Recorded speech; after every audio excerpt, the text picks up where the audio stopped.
Obviously, Asia is a region that is technologizing quite rapidly, and this conference has been amazing because it's brought together scholars from across Asia who work on various issues of digitalization, whether it's looking at the policy dimensions, the political economy, industry dimensions, as well as pop cultural trends.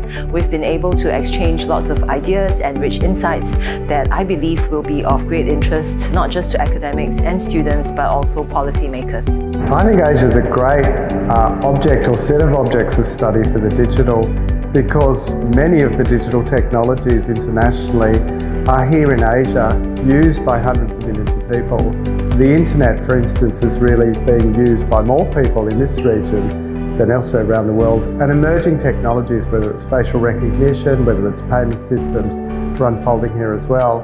So the theme of digital transactions has been developed over a number of years by the researchers here, and our interest in this idea has been engaging with the digital and the many different relationships that stem across digital exchanges in the region.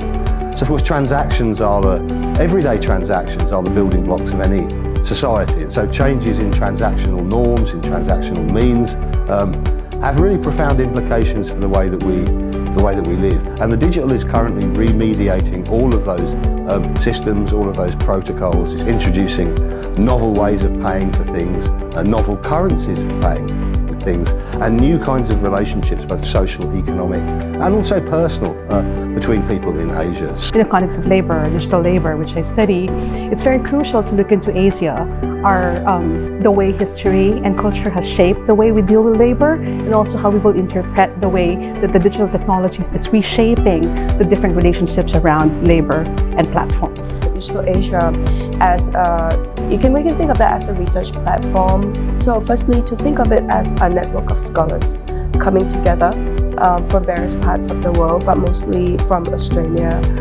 and in Southeast Asia, coming together working on projects and topics that relate to digital transformations in Asia, right?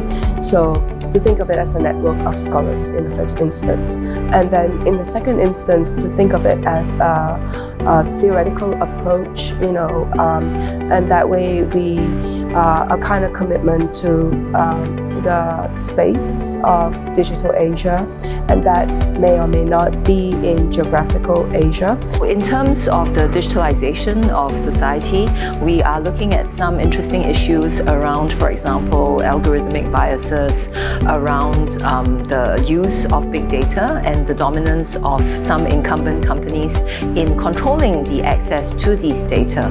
So it's important that academic insights are provided to weigh in on these issues and whether or not we need more active regulation in these aspects so that we can ensure that digitalization is much more fair and equitable as well as inclusive.